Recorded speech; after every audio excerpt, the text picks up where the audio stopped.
الحمد لله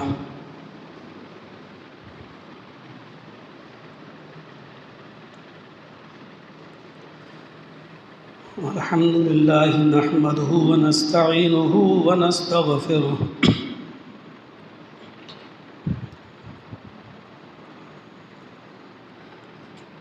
ونعوذ بالله من شرور أنفسنا ومن سيئات أعمالنا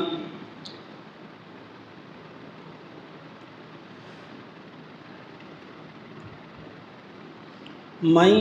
يهده الله فلا مضل له ومن يضلله فلا هادي له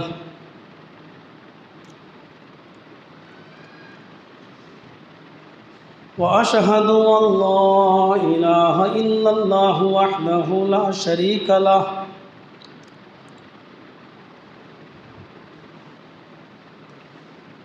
وأشهد أن محمدًا عبده ورسوله أما بعد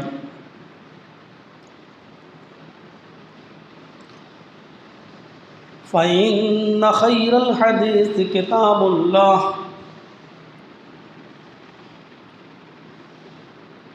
وخير الهدي هدي محمد صلى الله عليه وسلم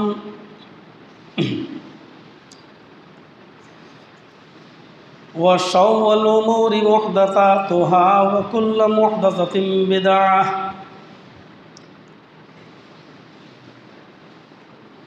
وكل بدعة ضلالة وكل ضلالة في النار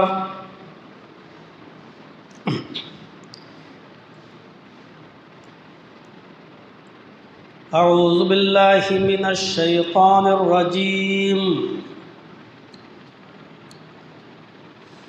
بسم الله الرحمن الرحيم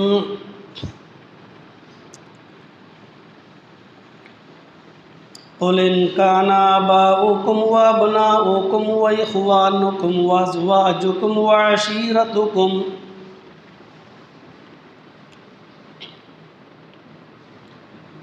قل إن كان آباؤكم وأبناؤكم وإخوانكم وأزواجكم وعشيرتكم وقال النبي صلى الله عليه وسلم لا يؤمن أحدكم حتى أكون أحب إليه من والده وولده والناس أجمعين رب اشرح لي صدري ويسر لي أمري واحلل عقدة من لساني يفقهوا قولي حاضرین جمعہ،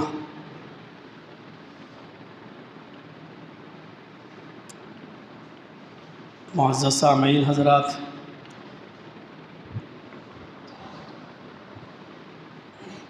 اللہ رب العالمین کا شکر ہے اور اس کا احسان عظیم ہے جس پر ہم اس کا جتنا بھی شکر ادا کریں وہ کم ہے کہ اس نے ہمیں اور آپ کو جمعہ کا دن مرحمت فرمایا، یہاں بیٹھنے کی توفیق بخشی۔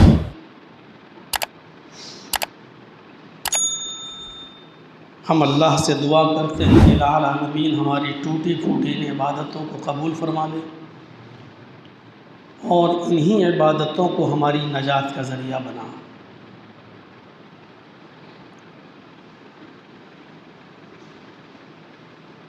جمعے کے اس مختصر سے خطبے میں بہت ہی اختصار کے ساتھ جو چیز مجھے آپ کے سامنے رکھنی ہے وہ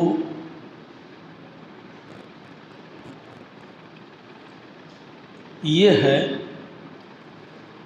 کہ ہم اور آپ کتاب و سنت کے دائرے میں، شریعت کے دائرے میں یہ سمجھنے کی کوشش کریں کہ محبت رسول کا معیار کیا ہے۔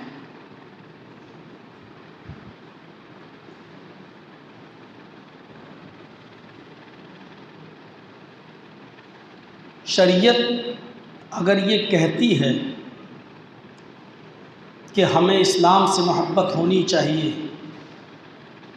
شریعت اگر یہ کہتی ہے کہ ہمیں رسول سے محبت ہونی چاہیے، تو شریعت ہمیں اس کا طریقہ بھی بتاتی ہے۔ شریعت اگر یہ کہتی ہے کہ اپنی ماں سے محبت کرو، اپنے باپ سے محبت کرو، تو شریعت یہ بھی ہمیں بتاتی ہے کہ ماں باپ سے کیسے محبت کی جائے۔ شریعت یہ کہتی ہے کہ اگر اللہ کی عبادت کے بعد سب سے بڑا مقام و درجہ اگر کسی کا ہے تو وہ والدین کا ہے۔ وَقَضَىٰ رَبُّكَ أَلَّا تَعْبُدُوا إِلَّا إِيَّاهُ وَبِالْوَالِدَيْنِ إِحْسَانًا۔ عبادت تو صرف اللہ کی ہوگی، لیکن والدین کے ساتھ حسن سلوک اس کے بعد۔ لیکن حسن سلوک کا مطلب کیا ہے؟ کیا ہم اپنے ماں باپ کے پیر چھو لیں؟ کیا ہم ان کو سجدہ کریں؟ کیا ہم ان کے سامنے گڑ گڑائیں اور اس طریقے سے ان سے حاجتیں اور منتیں کریں جس طریقے سے اللہ تبارک و تعالیٰ کے سامنے ہاتھ اٹھا کر دعا کی جاتی ہے؟ شریعت نے ہمیں بتایا ہے کہ والدین کے ساتھ کس طریقے سے محبت ہونی چاہیے اور کن باتوں میں ان کی فرما برداری کی جائے گی، اطاعت کی جائے گی، اور کن باتوں میں ان کی بات نہیں مانی جائے گی۔ شریعت نے ہمیں یہ بھی بتایا۔ رسول سے محبت کی ایک کسوٹی ہے۔ قُلْ إِنْ كَانَ آبَاؤُكُمْ وَأَبْنَاؤُكُمْ وَإِخْوَانُكُمْ وَأَزْوَاجُكُمْ وَعَشِيرَتُكُمْ، اور پھر آگے ایک لمبی سی آیت ہے یہ، جس کے ٹکڑے پر پہنچ کر میں نے اس کو آگے ہم نہیں لے گئے۔ اے نبی کہہ دو، اے نبی فرما دو کہ ان کان آباؤکم، اگر تمہیں تمہارے آباء و اجداد دونوں ہیں، باپ دادا اس آیت میں شامل ہیں۔ ان کان آباؤکم، کہہ دو کہ اگر تمہیں تمہارے باپ دادا، وَأَبْنَاؤُكُمْ، اور تمہیں تمہاری اولادیں، بیٹا بیٹی سب شامل ہیں، وَإِخْوَانُكُمْ، اور تمہیں تمہارے بھائی،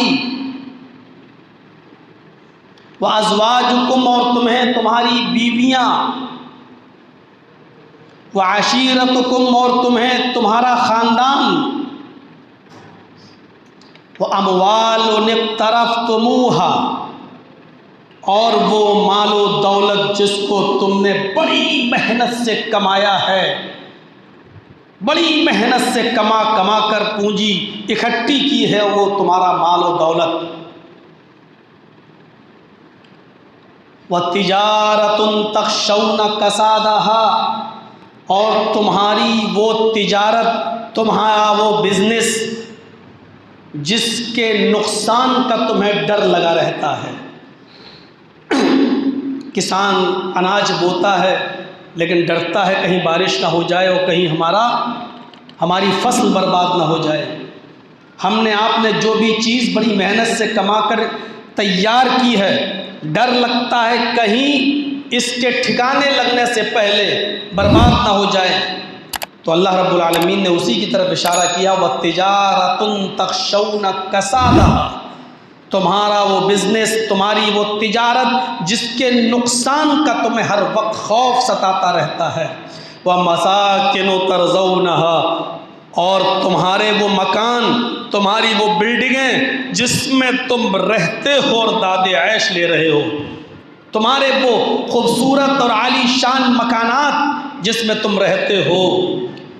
احب الیکم من اللہ ورسولہ وجہاد فی سبیلہ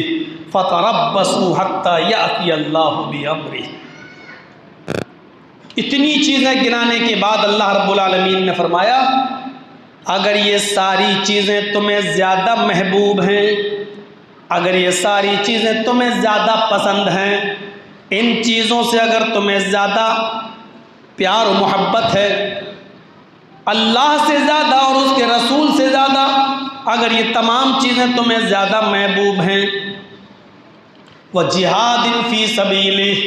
اور اللہ کے راستے میں جہاد کے لیے نکلنے میں، اس سے زیادہ اگر یہ ساری چیزیں تمہیں پسند ہیں، فَتَرَبَّصُوا حَتَّى يَأْتِيَ اللَّهُ بِأَمْرِهِ، تو انتظار کرو اللہ رب العالمین کی طرف سے آ جانے والے کسی عذاب کا، اللہ کے کسی حکم کا جو تمہیں چوپٹ کر دے، جو تمہیں تحقیق کر دے، جو تمہیں تباہ و برباد کر دے، اللہ کے کسی کی طرف سے آ جانے والی کسی ناگہانی آفت کا انتظار کرو۔ فتربصوا، امر کے ساتھ کہا، یہ نہیں کہا کہ ان چیزوں سے محبت نہیں ہونی چاہیے، ہونی چاہیے، لیکن زیادہ کس سے ہو؟ اللہ اور اس کے رسول سے۔ آپ کے پڑوس میں کسی آدمی کا بیٹا بیمار ہے، آپ کو خبر لگی، آپ ہاسپٹل میں چلے گئے اس کو دیکھنے کے لیے، آپ کیا کریں گے اس کے لیے؟ بھائی جس چیز کی ضرورت ہے آپ وہ کریں گے، آدھا گھنٹہ اس کے ساتھ رہ لیں گے، 1 گھنٹے کا وقت بتا دیں گے، 2-4 ہزار 5 ہزار روپے سے آپ اس کی مدد کر دیں گے۔ لیکن اگر اس کی جگہ پر آپ کا اپنا بیٹا بیمار ہے تو آپ کاروبار بھی چھوڑیں گے، بزنس بھی چھوڑیں گے، گھر بھی چھوڑیں گے، وقت بھی دیں گے، پیسہ آپ پانی کی طرح بہائیں گے، وہاں 24 گھنٹے بیٹھے رہیں گے۔ کیوں؟ کیونکہ آپ کو اس پڑوسی کے بچے سے بھی محبت ہے اور اپنے بچے سے بھی آپ کو محبت ہے، لیکن زیادہ محبت آپ کو اپنی اولاد سے ہے، اپنے لخت جگر سے ہے، اس لیے آپ اس کو زیادہ وقت دیں گے۔ اللہ نے یہ نہیں کہا کہ اپنے آباء و اجداد سے محبت نہ کرو، اللہ نے یہ بھی نہیں کہا کہ اپنی اولاد سے محبت نہ کرو، اللہ نے یہ بھی نہیں کہا کہ اپنے بھائیوں سے اور اپنی بیویوں سے اور اپنے خاندان سے محبت نہ کرو۔ اللہ نے یہ کہا اے نبی کہہ دو اگر تمہیں تمہارے آباء و اجداد، تمہیں تمہاری اولادیں، تمہیں تمہارے بھائی، تمہیں تمہاری بیویاں، تمہیں تمہارا خاندان اور تمہیں تمہارا وہ بزنس جس کے نقصان سے تم ڈرتے ہو، اور تمہارا وہ مال جس کو تم نے بڑی محنت سے کمایا ہے، اور تمہاری وہ بلڈنگیں جس میں تم رہتے ہو، اور یہ ساری کی ساری چیزیں اگر تمہیں زیادہ پسند ہیں، زیادہ محبوب ہیں، اللہ اور اس کے رسول سے زیادہ اگر یہ تمہیں پیاری ہیں، تو پھر اللہ کی طرف سے کسی آ جانے والی کسی مصیبت کا انتظار کرو۔ اگر یہ چیزیں اللہ اور اس کے رسول سے زیادہ پیاری ہیں تو پیاری ہونا چاہیے، لیکن اللہ اور اس کے رسول سے زیادہ نہیں۔ مطلب بالکل صاف ہے، اگر قربانی دینے کی ضرورت پیش آ جائے تو آپ اپنے ماں باپ کی قربانی دے دو، اپنی اولاد کی قربانی دے دو، اپنے بھائی بہنوں بیویوں کی قربانی دے دو، اپنے مال کی قربانی دے دو، اپنی تجارت کی قربانی دے دو، اپنے مکانات کی قربانی دے دو، لیکن اللہ اور اس کے رسول کی محبت کی قربانی نہیں دی جا سکتی ہے۔ یہ مطلب ہے۔ کسی نے آپ کو پکڑ لیا اور کہا کہ یہ سونے کی گھڑی پہنے ہو، ہاں یہ دو مجھے، ورنہ میں تمہیں چاقو سے مار دوں گا، یہ چھری میرے ہاتھ میں ہے۔ ہاتھ بھی محبوب ہے اور گھڑی بھی بڑی قیمتی ہے، آپ گھڑی بھی نہیں دینا چاہتے اور ہاتھ بھی نہیں کٹانا چاہتے، لیکن اس نے چھری نکال لی، آپ کو چاروں طرف سے پکڑ لیا گیا اور کہا گیا کہ سیدھے شرافت کے ساتھ یا تو گھڑی دے دو نہیں تو ہاتھ کاٹ دیں گے۔ اب ان دونوں پسندیدہ چیزوں میں زیادہ محبوب چیز کیا ہے آپ کی نظر میں؟ آپ کس چیز کی قربانی دینا پسند کریں گے؟ اگر آپ گھڑی دے دیتے ہیں تو ہاتھ بچ جاتا ہے، اور گھڑی کے بچانے کے چکر میں اگر آپ نے ہاتھ کٹا دیا تو ہاتھ بھی جا رہا اور گھڑی بھی جا رہی ہے۔ عقل مند انسان وہ ہے جو ہاتھ کو بھی پسند کر رہا ہے اور گھڑی بھی پسند کر رہا ہے، لیکن یہاں نوبت آ گئی کسی ایک چیز کی قربانی دینے کی تو عقل مند انسان وہ ہے جو گھڑی کی قربانی دے دے، انسانیت سے نکال کر شرافت سے لو بھائی یہ لے جاؤ، ہاتھ سلامت رہے گا تو ہم گھڑیاں پھر کما لیں گے، پیسہ کمائیں گے، گھڑی ہمیں پھر مل جائے گی، ہم پھر محنت کریں گے، گھڑی کو ہم پھر خرید لیں گے، جب ہاتھ ہی نہیں رہے گا تو ہم کمائیں گے کیا؟ عقل مند انسان وہ ہے جو گھڑی دے کر اپنا ہاتھ بچا لے، لیکن وہی چور وہی اچک کے اگر آپ سے یہ کہیں کہ اپنا ہاتھ کٹاؤ نہیں تو ہم یہ چاقو تمہاری گردن پہ مار دیں گے، اب تمہاری جان لے لیں گے، یہاں آپ کو ہاتھ یا جان میں سے کسی ایک کی قربانی دینا پڑ رہی ہے، بیچ کا کوئی راستہ نہیں ہے۔ ایسے میں عقل مند انسان وہ ہے جو ہاتھ کٹا لے اور اپنی جان بچا لے، کیونکہ ہاتھ کٹ گیا اور جان بچ گئی تو کم سے کم اپنی بیوی بچوں کے سامنے تو رہیں گے، ہماری اولاد کم سے کم ہمارے سامنے تو رہے گی، ہم زندہ تو رہیں گے۔ یہاں عقل مند انسان وہ ہے جو اپنی جان بچانے کے لیے اپنے ہاتھ کی قربانی دے دے، یعنی ہاتھ بھی پیارا جان بھی پیاری، لیکن ایک چیز کی قربانی دینا پڑ رہی ہے تو ہاتھ کی قربانی دے دو، جان زیادہ قیمتی ہے۔ گھڑی کی قربانی دے دو، ہاتھ بچا لو کیونکہ ہاتھ زیادہ قیمتی ہے۔ اسی طریقے سے اللہ اور اس کے رسول کی محبت اور آپ کے والدین کی محبت جب ٹکرا جائے اور کسی ایک چیز کی قربانی دینا پڑ رہی ہو تو عقل مندی یہ ہے کہ آدمی اپنے والدین کی، اپنے آباء و اجداد کی، اپنی اولاد کی، اپنی بیوی بچوں کی، اپنے بھائی کی، اپنے گھر کی، مکان کی، تجارت کی، بزنس کی، ان چیزوں کی قربانی دے دے، لیکن اللہ اور اس کے رسول کی محبت کو قربان نہ کرے۔ قرآن نے یہی بات کہی، قُلْ إِنْ كَانَ آبَاؤُكُمْ وَأَبْنَاؤُكُمْ وَإِخْوَانُكُمْ وَأَزْوَاجُكُمْ وَعَشِيرَتُكُمْ وَأَمْوَالٌ اقْتَرَفْتُمُوهَا وَتِجَارَةٌ تَخْشَوْنَ كَسَادَهَا وَمَسَاكِنُ تَرْضَوْنَهَا أَحَبَّ إِلَيْكُم مِّنَ اللَّهِ وَرَسُولِهِ فَتَرَبَّصُوا حَتَّىٰ يَأْتِيَ اللَّهُ بِأَمْرِهِ۔ اگر والدین کی، آباء و اجداد کی، گھر و مکان کی، بزنس کی محبت اللہ اور اس کے رسول کی محبت سے زیادہ اگر ہمارے اور آپ کے دلوں میں پیدا ہو گئی تو پھر انتظار کرو اللہ رب العالمین کی طرف سے آ جانے والی کسی مصیبت کا۔ کون کہے گا کہ اس آیت سے اس آیت کے آ جانے کے بعد کوئی آدمی رسول سے محبت نہ کرے؟ کیا رسول کی محبت کا مطلب یہی ہے جو ہم سال میں ایک بار انجام دے لیتے ہیں؟ اور آپ انسانیت کے ناطے سے دیکھیے گا، تھوڑی دیر کے لیے بھول جائیے کہ جائز اور ناجائز کیا ہے، تھوڑی دیر کے لیے بھول جائیے کہ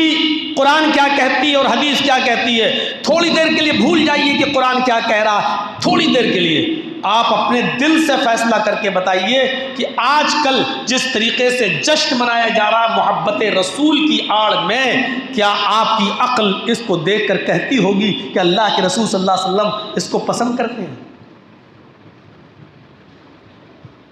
کیا نبی اکرم صلی اللہ علیہ وسلم اس کو پسند کریں گے؟ ایسا ہی جشن منایا جا رہا تھا جب اللہ کے نبی صلی اللہ علیہ وسلم مکے سے مدینہ تشریف لے گئے، یہودی جشن منا رہے تھے تو اللہ کے نبی صلی اللہ علیہ وسلم نے پوچھا کہ یہودیوں تم کیسا جشن منا رہے ہو آج کے دن؟ تو انہوں نے کہا کہ آج کے دن موسیٰ علیہ السلام کو اللہ تعالیٰ نے فرعون کے ظلم و ستم سے نجات عطا فرمائی تھی، آج کے دن ہمارے موسیٰ علیہ السلام کو اللہ نے فرعون کے ظلم سے نجات دی تھی، اس خوشی میں آج ہم جشن منا رہے ہیں۔ تو اللہ کے نبی صلی اللہ علیہ وسلم نے فرمایا تھا کہ ان کے حقدار ہم زیادہ ہیں جشن میں شریک ہونے کے، کیونکہ موسیٰ ہمارے بھائی ہیں، لہٰذا ہم جشن منائیں گے۔ پھر جشن کی جو شکل بتائی تھی اللہ کے نبی نے وہ یہ بتائی تھی کہ ہم ان سے زیادہ تم سے زیادہ اس کا حق رکھتے ہیں کہ ہم خوشی منائیں، لہٰذا تم لوگ جو 10ویں محرم کو روزہ رکھتے ہو ہم بھی 10ویں محرم کو روزہ رکھیں گے۔ پھر آپ نے ایک موقع پر یہ بھی فرمایا کہ اگر آئندہ سال میں زندہ رہا تو یہودیوں کی مخالفت کے لیے میں آئندہ سال زندہ رہا تو میں 9 تاریخ کا بھی روزہ رکھوں گا، میں ان کی مخالفت کروں گا۔ جشن بھی منایا جا رہا ہے موسیٰ علیہ السلام کی نجات کی خوشی میں، تو اس میں ایسا جشن نہیں جس میں قمقمے جلائے جا رہے ہوں، لائٹیں جلانے کا حکم دیا جا رہا ہو، یا صحابہ سے یہ کہا جا رہا ہو کہ کوئی میلہ لگایا جائے، کوئی ٹھیلا لگایا جائے، بلکہ یہ کہا جا رہا ہے کہ موسیٰ علیہ السلام کو اللہ تعالیٰ نے فرعون کے ظلم سے نجات دی تھی، لہذا 10ویں محرم کا روزہ رکھیے۔ پھر آپ نے یہ بھی فرمایا کہ آئندہ سال اگر میں زندہ رہا تو 9 تاریخ کا بھی روزہ رکھوں گا۔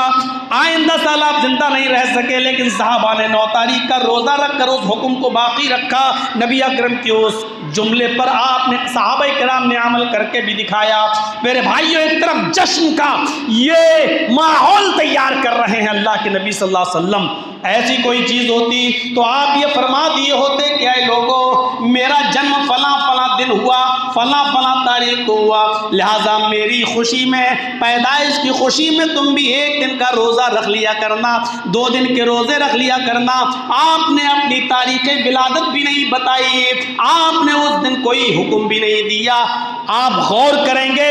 آپ دیکھیں گے کہ اللہ کے نبی جناب محمد رسول اللہ صلی اللہ علیہ وسلم کی تاریخ ولادت میں تو اختلاف ہے، لیکن تاریخ پیدائش میں، وفات میں ہی اختلاف نظر نہیں آئے گا۔ آپ دیکھ لیجیے، جو لوگ 12 ربیع الاول نبی کا جنم دن مناتے ہیں، وہ لوگ خود اپنے ہی امام احمد رضا کی کتاب فتاوی رضویہ کا اگر مطالعہ کر لیں تو ان کو پتہ چلے گا، احمد رضا خان کا خود فتویٰ ہے کہ محمد رسول اللہ کی تاریخ ولادت 9 ربیع الاول زیادہ صحیح ہے، 12 ربیع الاول کی روایتیں صحیح نہیں ہیں۔ یہ خود ان کے امام فتویٰ دے رہے ہیں، ان کے امام کا فتویٰ ہے۔ جرجیز صاحب کی یہ بات ریکارڈ ہو رہی ہے اور شام تک یوٹیوب پہ پڑ بھی جائے گی۔ میرے بھائیوں، ہم اس سے راہ فرار اختیار نہیں کر سکتے ہیں۔ آپ اپنے امام تک کی بات ماننے کو تیار نہیں ہیں، یعنی تاریخ پیدائش میں تو اختلاف ہے لیکن تاریخ وفات میں اختلاف نہیں۔ اب دیکھ ڈالیے تاریخ وفات، دیوبندی، بریلوی، اہل حدیث، شیعہ، سنی سب مانتے ہیں کہ 12 ربیع الاول یہ وفات کا دن ہے۔ پیدائش میں اختلاف ہے۔ سب سے زیادہ صحیح روایت اگر ملتی ہے تو امام مالک رحمۃ اللہ علیہ سے ملتی ہے، جو بہت زیادہ صحت کے قریب ہے، جس میں بتایا گیا نبی اکرم صلی اللہ علیہ وسلم کی تاریخ پیدائش 8 ربیع الاول ہے۔ اور محققین کی نظر میں سب سے زیادہ صحیح تحقیق اگر کسی نے کی ہے تو قاضی سلیمان منصور پوری رحمۃ اللہ علیہ نے رحمۃ للعالمین کے اندر تحقیق کر کے ثابت کیا ہے کہ نبی اکرم کی تاریخ پیدائش 9 ربیع الاول ایک عام الفیل ہے۔ ہاں، کچھ لوگوں نے 12 ربیع الاول بھی بتائی ہے، میں اس کا انکار نہیں کر رہا ہوں، 12 ربیع الاول بھی بتائی ہے، لیکن محققین نے 9 اور امام مالک رحمۃ اللہ علیہ نے جو حدیث سب سے زیادہ، جن کی بات سب سے زیادہ صحت کے قریب نظر آتی ہے، وہ 8 ربیع الاول۔ نبی اکرم کی پیدائش میں اختلاف کا ہونا، 8 ربیع الاول، کہیں 9 ربیع الاول، کہیں 12 ربیع الاول، کہیں 24 اور 25 ربیع الاول، بہت سے لوگوں نے اپنی اپنی تحقیقیں پیش کی ہیں۔ نبی اکرم صلی اللہ علیہ وسلم کی تاریخ پیدائش کا اختلاف ہی یہ بتاتا ہے کہ اللہ رب العالمین کو خود یہ پسند نہیں تھا کہ کوئی ہمارے نبی جناب محمد رسول اللہ کی تاریخ میلاد یا عید میلاد بنائے، نبی اکرم کی تاریخ ولادت بنائے۔ اگر اللہ تبارک و تعالیٰ کو یا نبی اکرم صلی اللہ علیہ وسلم کو اپنی تاریخ ولادت منوانا ہوتی اور اللہ تعالیٰ کو اپنے حبیب کی تاریخ ولادت منوانا ہوتی تو اختلاف ہی نہیں ہوتا، اور ایک تاریخ متعین ہوتی اور اس پر حکم ہوتا کہ آپ اس تاریخ کو ہماری پیدائش کا دن ہے، لہذا اس تاریخ کو آپ جشن منائیے، اس تاریخ کو آپ خوشی منائیے۔ ایک بات سمجھ میں نہیں آتی ہے، ذرا عقل سے سوچو، یہ قوم 11ویں مناتی ہے، پوچھو 11ویں کیوں مناتے ہو تو کہتے ہیں کہ آج کے دن شیخ عبد القادر جیلانی بغدادی پیدا ہوئے تھے۔ 11ویں مناتی ہے تو عبد القادر جیلانی پیدا ہوئے تھے۔ میں پوچھنا چاہتا ہوں کہ عبد القادر جیلانی بغدادی رحمۃ اللہ علیہ کا مقام و مرتبہ زیادہ بلند ہے یا ابو بکر صدیق کا یا عمر فاروق کا یا عثمان غنی کا یا حضرت علی کا؟ اگر ایک بزرگ کے لیے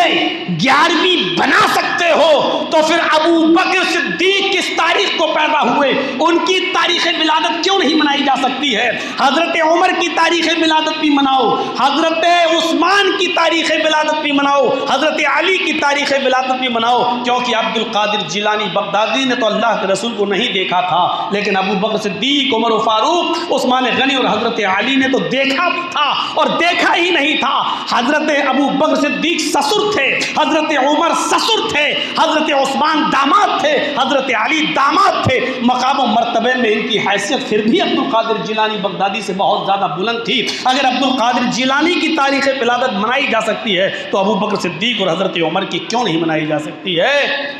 اگر یہ بات کہہ دی جائے گی تو کیا کہیں گے؟ میں نے منع کیا تھا کہ ان کے جلسوں میں مت جاؤ، ایمان خراب ہو جائے گا، نکاح ٹوٹ جائیں گے تمہارے۔ بات دلیل سے کہو۔ میرے پیارے ساتھیوں، جس کو رسول سے محبت نہیں وہ مسلمان ہی نہیں۔ سن لو، اس مسجد کے منبر پر کھڑے ہو کر علی الاعلان، اللہ کے اس گھر میں کھڑے ہو کر اعلان کر رہا ہوں کہ جس کے دل میں محمد رسول اللہ کی محبت نہیں وہ مومن ہی نہیں، وہ مسلمان ہی نہیں۔ لیکن اس طریقے کی محبت جو لوگ کر رہے ہیں وہ جناب محمد رسول اللہ صلی اللہ علیہ وسلم کے اوپر ظلم کر رہے ہیں، آپ کے فرامین کو روند رہے ہیں۔ ایسا جشن کون مناتا تھا؟ آپ کو معلوم ہوگا، محمد ابن عبداللہ 9 ربیع الاول کو یا 8 ربیع الاول کو، یا تمہارے قول کے مطابق چلو 12 ہی کو مان لو، صبح کے وقت جب پیدا ہوتے ہیں، فجر کی نماز کا وقت تھا، صحرا کا وقت، بالکل بھینی بھینی خوشبو آ رہی تھی۔ سورج طلوع ہونے سے پہلے محمد ابن عبداللہ اپنی ماں آمینہ کے بطن سے باہر آتے ہیں۔ جب ابن عبداللہ باہر آتے ہیں، آمینہ کے لخت جگر سے، آمینہ کا لخت جگر جب باہر آتا ہے تو سب سے پہلے اس نے جو دودھ پیا وہ اپنی ماں آمینہ کا دودھ پیا۔ وہیں پر ابو لہب کی لونڈی تھی جو آمینہ کی دیکھ ریکھ میں، ایسے موقع پر کوئی نہ کوئی عورتیں خدمت میں لگی رہتی ہیں۔ جب زچگی کا وقت قریب آتا ہے ولادت کا، تو ابو لہب نے اپنی لونڈی کو لگا دیا تھا کہ تم ان کی دیکھ ریکھ کرو گی۔ اس کے بعد ابو لہب کی لونڈی نے سب سے پہلے نبی اکرم کو پھر دودھ پلایا۔ پہلے آمینہ نے دودھ پلایا، اور آمینہ کے بعد جو سب سے پہلے دودھ جو گیا وہ صوبیہ کا یا صویبہ کا۔ ابو لہب کی لونڈی کے 2 نام سیرت کی کتابوں میں آتے ہیں، ایک صوبیہ، دوسرا صویبہ۔ لیکن مولانا صفی الرحمن صاحب مبارک پوری رحمۃ اللہ علیہ نے پوری تحقیق کے ساتھ یہ ثابت کیا ہے کہ صوبیہ کی سند صحیح نہیں ہے، صویبہ کی روایت زیادہ مضبوط ہے۔ تو انہوں نے تحقیق کے بعد بتایا کہ صویبہ زیادہ ٹھیک ہے، تو میں صویبہ ہی بولوں گا۔ ابو لہب کی لونڈی صویبہ کا دودھ پیا آمینہ کے بعد، اور جب وہ خدمت کے بعد اپنے گھر آتی ہے، ابو لہب کے پاس آتی ہے، تو ابو لہب نے پوچھا اتنی دیر میں آج کیوں آئی ہو؟ تو اس نے کہا آج تمہارے بھائی کے گھر میں تمہاری بھابھی نے چاند کا ٹکڑا جنا ہے، چاند کا ٹکڑے کو پیدا کیا ہے، یعنی آج تمہارے بھائی کے گھر میں بھابھی کے بطن سے آمینہ کا لخت جگر آیا ہے، آج آمینہ نے ایک بیٹے کو پیدا کیا ہے، جنم دیا ہے۔ ابو لہب اتنا خوش ہوا یہ خبر سن کر کہ آج میرا بھتیجا اس دنیا میں آیا، وہ میرا بھائی جو اس دنیا میں موجود نہیں ہے، آج اس کے گھر میں چراغ جل گیا ہے، آج آمینہ نے ایک بیٹا پیدا کیا ہے۔ سب سے زیادہ خوشی نبی کی پیدائش پر اگر کسی کو ہوئی تھی تو وہ ابو لہب کو ہوئی تھی، اور اتنا خوش ہوا کہ اس نے مارے خوشی میں جو چادر وہ اپنے اوپر اوڑے ہوئے تھا وہ پوری کی پوری چادر اتار کر اس نے صویبہ کو گفٹ کر دی۔ اے صویبہ، میرے پاس اس وقت بر وقت کچھ نہیں ہے تجھے دینے کے لیے، یہ چادر میں تجھے دے رہا ہوں۔ اس نے اپنے اوپر جو نئی چادر اوڑے ہوئے تھا وہ نئی چادر صویبہ کو دے دی کہ لو یہ میں تمہیں گفٹ دے رہا ہوں، اور کہنے لگا اے صویبہ، آج تو نے مجھے جو خوشخبری سنائی ہے اس کا میں تجھے کوئی انعام تو نہیں دے سکتا ہوں، میرے پاس ایسا کوئی انعام نہیں جو میں تجھے دوں، بس اتنا انعام دے سکتا ہوں کہ آج کے بعد میں تجھے آزاد کر رہا ہوں، آج تو میری غلامی سے، میری لونڈیت سے آزاد ہے، میں نے تجھے آزاد کر دیا، آج کے بعد اب تو آزاد ہے، میری لونڈی نہیں ہے، میری غلام نہیں رہی ہے، میری باندی نہیں رہی ہے، میں نے تجھے آزاد کر دیا، تو جا جہاں جانا چاہتی ہے جا۔ میرے بھائیوں، اگر محبت رسول کا جشن منانا ہی خوشی ہوتا، اگر رسول سے محبت پر سب کچھ لٹانا ہی جشن ہوتا اور یہی جنت میں جانے کی علامت ہوتی اور یہی ایمان کی سب سے بڑی نشانی ہوتی، تو پھر کہیے ابو لہب سے بڑا کوئی مومن نہیں ہے، پھر کہیے کہ ابو لہب سے بڑا کوئی جنتی نہیں ہے، کیونکہ محمد ابن عبداللہ کی پیدائش پر سب سے زیادہ خوشی کا اظہار ابو لہب نے کیا تھا، اپنی چادر تک دے دی تھی، بلکہ اپنی لونڈی صہیبہ کو آزاد تک کر دیا تھا، یہ جشن منایا تھا۔ محمد ابن عبداللہ کی پیدائش کی خوشی میں اس نے جشن منایا، لیکن اس کے باوجود اس کا انجام کیا ہوا آپ کو معلوم ہے، تبت یدا ابی لہب و تب، ابو لہب کے دونوں ہاتھ برباد ہو گئے اور وہ خود برباد ہو گیا، ابو لہب کے دونوں ہاتھ ٹوٹ گئے اور وہ خود بھی ٹوٹ گیا، اس لیے کہ ابو لہب کو خوشی محمد ابن عبداللہ کی پیدائش کی تھی، اس نے محمد ابن عبداللہ کو محمد رسول اللہ نہیں مانا تھا، اس نے محمد کو تو مانا تھا لیکن محمد کی نہیں مانی تھی، اس لیے ابو لہب کی خوشی بھی کوئی کام نہیں آئی۔ میرے پیارے ساتھیوں، محبت رسول ہم چاہیں تو آپ سے زیادہ منا سکتے ہیں، ہم چاہیں تو آپ سے زیادہ لائٹیں جلا سکتے ہیں، کیونکہ آپ کی نظروں میں تو ہم بدنام ہیں کہ ان کو تو سعودیہ سے پیسہ آتا ہے، آپ کی نظروں میں تو ہم بدنام ہیں کہ ان کو تو سعودیہ سے پیسہ آتا ہے،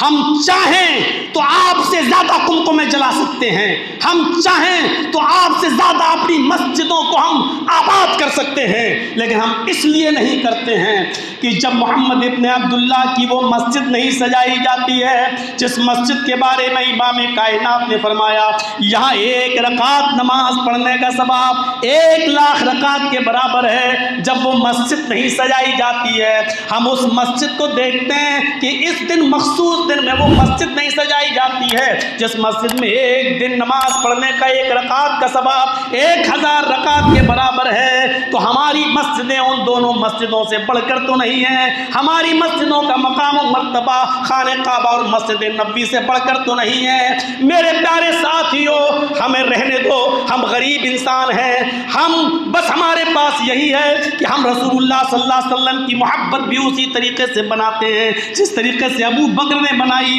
عمر فاروق نے بنائی، عثمان غنی نے بنائی، حضرت علی نے بنائی، ہمیں اسی طریقے سے منانے دو۔ یا پھر تم بتاؤ کہ اللہ کے رسول صلی اللہ علیہ وسلم کے دنیا سے رخصت ہو جانے کے بعد 2 سال ابو بکر صدیق خلیفہ رہے اور 2 سال میں 2 مرتبہ 12 ربیع الاول آئی، کیا جناب محمد رسول اللہ کے یہ سسر حضرت ابو بکر صدیق نے کبھی مسجد نبوی کو سجایا، کبھی خانہ کعبہ کو سجایا، کبھی اپنے گھر کو میں روشنی پیدا کی، کبھی 12 ربیع الاول کے بارے میں بتایا کہ لوگوں آج کے دن میرے داماد محمد رسول اللہ صلی اللہ علیہ وسلم اس دنیا سے رخصت ہو گئے تھے؟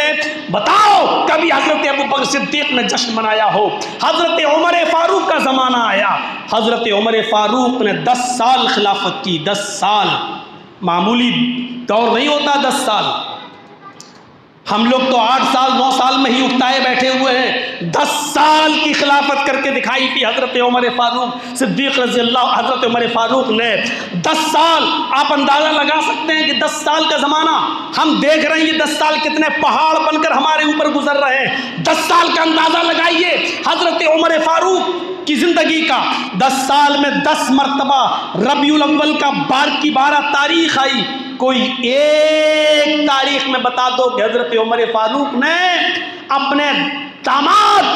جس کو اپنی بیٹی حفصہ دی ہو کبھی جشن منایا ہو، کبھی ایک دن بھی انہوں نے اپنی مسجدوں کو سجایا ہو یا صحابہ کرام کو لے کر نکلے ہوں اپنی سواریوں پر اور کہا ہو کہ آج کے دن ہمارے نبی جناب محمد رسول اللہ پیدا ہوئے تھے؟ تعجب کی بات تو یہ ہے کہ تم خوشی میں اتنے اندھے ہو کہ موسیٰ علیہ السلام کو فرعون سے نجات ملے تو اس دن تو کہتے ہو روزہ رکھنا چاہیے، بھلے ہی نہ رکھو لیکن کہتے ہو ہاں روزہ رکھنا چاہیے، اور نبی اکرم کی پیدائش کے دن میں آپ یہ کہو کہ ہم جھنڈیاں لگائیں گے اور کہتے ہو کہ ثبوت ملے نہ ملے لیکن دوسروں کو کم سے کم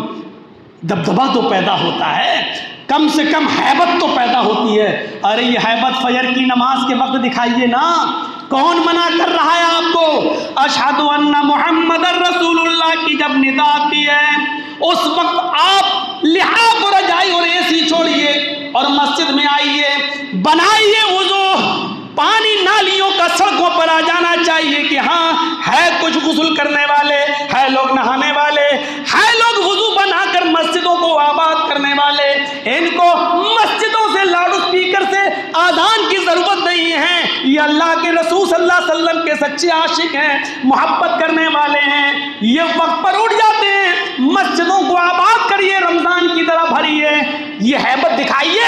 اللہ کی قسم فجر کی نماز کے وقت یہ ہیبت جب آپ دکھا دو گے نا اور مسجدوں کو آباد کرنے والے بن جاؤ گے تو آپ کو یہ من گھڑت اور بلا دلیل جشن کی ضرورت بھی نہیں پڑے گی, کیونکہ جس ہیبت و رعب کو دکھانے کی ضرورت ہے وہ تو آپ دکھاتے نہیں ہو, اور جس کی ضرورت ہی نہیں ہے اس کو آپ دکھاتے ہو. اور دیکھا دیکھی کیا ہو رہا ہے, آپ نے 10,000 آدمی کا جلوس نکالا, کل ان کا تہوار آئے گا وہ 1,00,000 کا جلوس نکال دیں گے, کیونکہ آپ ہیں 18%, وہ ہیں پورے 100 جو ہیں آپ 82%. آپ یہ نعرہ لگائیں گے وہ نعرہ لگائیں گے. یہ ضروری نہیں ہے کہ آپ یہ چیز دکھائیں, دکھائیے, میں کم منع کر رہا ہوں. اورنگزیب اور وہ دور یاد کریے اللہ کے رسول صلی اللہ علیہ وسلم کے زمانے کا, ایک جنگ تھی, فجر کی نماز کا وقت تھا, سارے کے سارے آدھے لوگ نماز پڑھنے لگے اور آدھے لوگ تلواریں لے کر میدان میں ہیں, اور وہاں کے سپہ سالار نے پوچھا کہ یہ لوگ کیا کر رہے ہیں, کہ نماز پڑھ رہے ہیں. انہوں نے کہا بھاگو, جو قوم اس نازک وقت میں بھی اپنے رب کو نہ بھلاتی ہو, اپنے رب کو فراموش نہ کرتی ہو, یہ قوم سے ہم نہیں لڑ سکتے ہیں, کیونکہ ان کے ساتھ ان کا رب ہے. صرف نماز پڑھنے کی کیفیت کو دیکھا تھا اور وہ بھاگ گئے, سب پیر اکھڑ گئے ان کے, اور انہوں نے پھر پیچھے مڑ کر نہیں دیکھا. جنگ کا پانسا ہی پلٹ گیا. نمازیں پڑھیے اور ہیبت دکھلائیے, کون منع کرتا ہے آپ کو؟ آپ کی نمازیں دیکھ کر بابا رام دیو نے خود کہہ دیا تھا کہ اگر مسلمان یہ 5 وقت کا نماز پڑھنے لگے تو اس کو ہمارے کسی یوگ کی اور ایکسرسائز کی ضرورت ہی نہ پڑے, کیونکہ نماز میں وہ سارے یوگ, سارے ایکسرسائز, یہ دشمن ہماری سچائی کا اور ہماری حقیقت کا اعتراف کر رہا ہے. لیکن افسوس یہ ہے کہ ہم سمجھ نہیں پا رہے ہیں. 12 ربیع الاول کو آپ جو جشن منا رہے ہو, جانتے ہو اس دن کیا ہوا تھا؟ کیسے کلیجے ہیں آپ کے جو برداشت کر لیتے ہیں, کیسے کلیجے ہیں آپ کے جو برداشت کر لیتے ہیں. یہ 12 ربیع الاول کو جو آپ موٹر سائیکلیں نکال لیتے ہیں اور اپنی عورتوں کو لے لے کے گھنٹہ گھر پہنچ جاتے ہیں نا, اور مجھے نہیں معلوم تھا لکھنؤ میں اتنا بڑا جشن منتا ہے. میں تو رات کے 11-12 بجے تک عام طور پہ کھدرا میں رہتا ہوں. میرے ایک دوست ہیں ڈاکٹر عبد القادر, انہی کی کلینک پر میں بیٹھتا ہوں. تو ہوا چلو ٹیلے والی مسجد کی طرف ذرا چلتے ہیں, وہاں چکر مارتے ہیں, نہیں جا پائے, پولیس لگی ہوئی ہے اور پکے پل سے واپس آنا پڑا. ان چیزوں کو دیکھ کر آپ بتائیے کہ کون کہے گا کہ یہ خوشی منا رہے ہیں آپ اللہ کے رسول کی. 12 ربیع الاول کے دن حضرت عمر نے تلوار نکال لی تھی اور کہا تھا کہ جس نے یہ کہہ دیا محمد ابن عبداللہ کا انتقال ہو گیا, اس کی گردن اڑا دوں گا.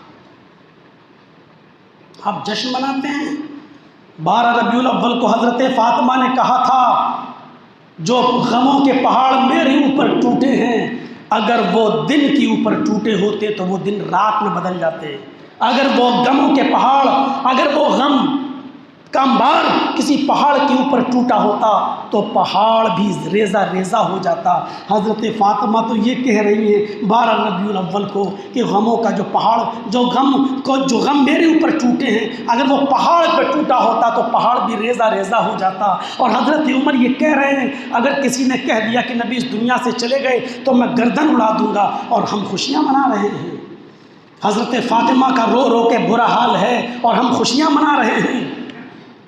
حضرت انس یہ کہہ رہے ہیں کہ جس دن اللہ کے رسول مدینہ تشریف لائے اس سے زیادہ روشن دن ہمارے مدینہ والوں کے لیے کوئی نہیں تھا. اور 12 ربیع الاول کو جس دن نبی کا انتقال ہوا, جس دن آپ ہمیں چھوڑ کر گئے, اس سے زیادہ تابناک اور اس سے زیادہ تاریخ دن بھی میں نے مدینہ کی تاریخ میں نہیں دیکھا. 12 ربیع الاول کو مدینے میں اندھیرا تھا. 12 ربیع الاول کو مدینے میں اندھیرا تھا, اس سے زیادہ تابناک دن مدینے میں نہیں تھا. اور 12 ربیع الاول کو تمہاری گلیاں روشنیوں سے جگمگا رہی ہے. در حقیقت یہودی اپنی سازشوں میں کامیاب ہو گئے اور تم رسول اللہ کا جشن سمجھتے ہو۔ حقیقت یہ ہے کہ تمہیں محمد رسول اللہ کے انتقال کی خوشی ہے، اس لیے تم اپنی گلیاں سجاتے ہو، اپنی مسجدیں سجاتے ہو، تم اپنے ایمان کی خیر بناؤ۔ جس دن مدینے کی گلیوں میں تاریکی ہو، اندھیرا ہو، اس دن تم اپنے گھروں میں روشنی کرتے ہو، اپنی مسجدوں میں چراغاں کرتے ہو، اپنے محلوں میں چراغ کرتے ہو۔ تمہارے ایمان کا کیسے جائزہ لیا جائے اور تمہارے ایمان کو کیسے پرکھا جائے، اپنے گریبان ٹٹول کر دیکھو کہ تم مومن بھی ہو یا نہیں۔ ہم اللہ سے دعا کرتے ہیں کہ بار الہ ہمیں محبت رسول کی صحیح پہچان کرنے کی توفیق عطا فرما، ہمیں رسول سے سچی محبت کرنے کی توفیق عطا فرما، اور بار الہ ہمیں رسول سے سچی محبت جب ہو تو رسول اللہ کے بتائے ہوئے طریقے پر ہو۔ اے اللہ ہمیں رسول اللہ سے سچی محبت کرنے کی توفیق عطا فرما، شریعت کے دائرے میں جو تو نے اور تیرے نبی نے ہمیں بتایا ہے اس دائرے میں ہمیں نبی سے محبت کرنے کی توفیق عطا فرما۔ بار الہ یہ بھولی بھالی عوام کو محبت رسول کا صحیح معنی اور مفہوم سمجھنے کی توفیق عطا فرما۔ بار الہ حضرت فاطمہ کے غم کو دیکھ کر ان کو 12 تاریخ کی حقیقت سمجھنے کی توفیق عطا فرما۔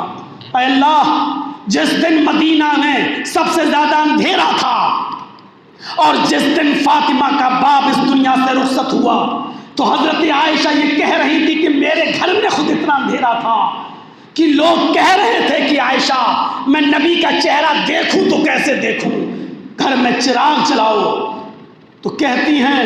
تمہارے سردار نے، تمہارے نبی نے میرے گھر میں اتنا تیل بھی تو نہیں چھوڑا ہے کہ میں چراغ جلا کر تمہیں محمد رسول اللہ کا چہرہ دکھا سکوں۔ جس گھر میں 12 تاریخ کو اتنا اندھیرا رہا ہو کہ صحابہ کرام نبی کا چہرہ دیکھنے کے لیے اما عائشہ سے کہہ رہے ہو چراغ جلاؤ، اور نبی کی سب سے چہیتی بیوی یہ کہہ رہی ہو کہ میرے گھر میں تمہارے سردار، میرے سرتاج اور ساری کائنات کے امام نے اتنا تیل بھی نہیں چھوڑا کہ میں تیل سے چراغ جلا کر تمہیں نبی کا چہرہ دکھا سکوں۔ جس کے گھر میں 12 ربیع الاول کو اتنا اندھیرا رہا ہو، آج تمہارے کلیجے کیسے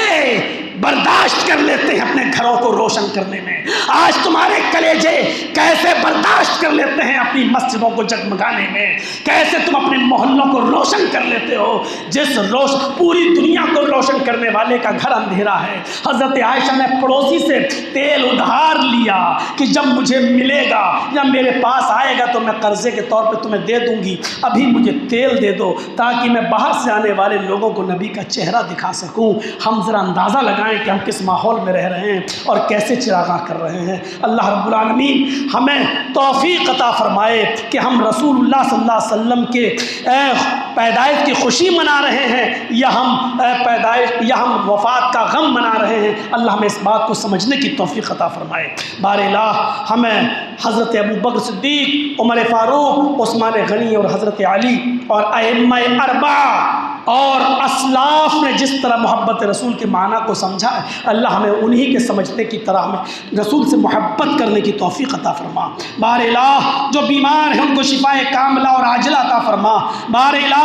جو لوگ آج بھٹکے ہوئے اور غلط راستے پر چل کر محبت کا جشن منا کر یہ دکھانا چاہتے کہ ہمیں رسول سے محبت ہے، بار الہ ان کے دلوں میں قرآن کی محبت ڈال، حدیث کی محبت ڈال، ان کو مطالعہ کرنے کی توفیق عطا فرما۔ اے اللہ ان کی علماء کو صحیح باتیں بتانے کی توفیق عطا فرما۔ بار الہ ان کو اس بات کی توفیق عطا فرما کہ وہ یہ سمجھیں کہ رسول سے محبت ایک دن نہیں ہوتی ہے۔ جس نبی کو ہم 5 وقت نمازوں میں اشہد ان محمد رسول اللہ کہہ کر یاد کرتے ہوں، جس کو ہم 5 وقت کی نمازوں میں اللہم صلی علی محمد، اللہم بارک علی محمد، ہم جس نبی کو ایک دن میں 5 مرتبہ اذان میں، اذان کے بعد کی دعا میں 5 نمازوں میں درود پڑھ کے یاد کرتے ہوں، اس نبی کو سال میں ایک بار یاد کرنے کی ضرورت نہیں پڑتی ہے۔ اے اللہ ہمیں 12 مہینے نبی کو یاد کرنے کی توفیق عطا فرما، نبی کی 12 مہینے محبت ہمارے دلوں میں پیدا فرما، نبی کی ایک ایک سنت کو زندہ کرنے کی توفیق عطا فرما، نبی کے ایک ایک فعل اور ایک ایک سنت پر عمل کرنے والا ہمیں بنا دے۔ اے اللہ رسول کی محبت کا جو معیار ہے شریعت میں، اے اللہ وہ پورا کا پورا معیار پہ ہمیں پورا اترنے کی توفیق عطا فرما۔ جب تک تو ہمیں زندہ دارغ اسلام پہ زندہ رکھنا، اور جب ہمارا خاتمہ ہو تو ایمان پر ہمیں خاتمہ فرمانا۔ وما علینا الا البلاغ المبین، وآخر دعوانا الحمد للہ رب العالمین۔